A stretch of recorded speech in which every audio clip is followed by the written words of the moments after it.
പോരായ്മ എന്ന് പറയുന്ന വിഷയം മറക്ക. അവിടെ നമ്മിലേക്ക് നമ്മൾ ടോർച്ചടിക്കണം. ആദ്യം നീ പോരായ്മ കണ്ടെത്തേണ്ടത് നിന്റേതാണ്. ഐബാദ്യം നോക്കേണ്ടത് നിന്റേതാണ്.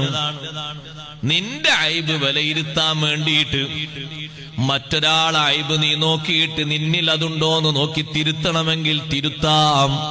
മറ്റൊരാളോട് പറയാനാകരുത്, പുച്ഛിക്കാനാകരുത്, തരം താഴ്ത്താനാകരുത്, താറടിക്കാനാകരുത്. ബഹുമാനപ്പെട്ട ഹുജ്ജത്തുൽ ഇസ്ലാം അബൂ ഹാമിദ് അൽ ഗസാലി റഹ്മത്തുള്ളാഹി അലൈഹി ഇഹ്യാഇൽ പറയുന്നുണ്ട്, മറ്റൊരാളെ ഐബ് നീ നോക്കുന്നുണ്ടോ, നിന്നിൽ ഉണ്ടെങ്കിൽ തിരുത്താനാണെങ്കിൽ പറ്റും, പറയാനാകരുത്. അതിന് പെർമിറ്റ് ഇല്ല സഹോദര.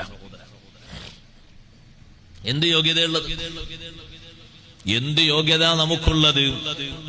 നിങ്ങൾ നോക്ക്, ഏതെങ്കിലും നല്ല ഒരു മനുഷ്യനെ, നല്ല ഒരു വ്യക്തിയെ വേട്ടയാടാതെ വിടുമോ? രക്ഷപ്പെടും. നല്ലോണം ബുദ്ധി കൊണ്ട് ചിന്തിക്കണം മുഅ്മിനായ മനുഷ്യൻ. ഈമാനുള്ളവൻ നല്ലോണം ചിന്തിച്ചേ പറയാൻ പറ്റൂ. ധൃതിപ്പെട്ടുകൊണ്ടൊരു കാര്യത്തിലും കൈയിടുന്നവനാകൂല. ഹദീസ് ഞാൻ വായിച്ചല്ലോ, വിശദമായി പറയാം. ഇതേ ആയത്തിന്റെ തഫ്സീറിൽ കൊണ്ടുവന്ന ഹദീസാണ്. അതുകൊണ്ട് ആയത്ത് മറക്കരുത്, വിഷയം മറക്കരുത്.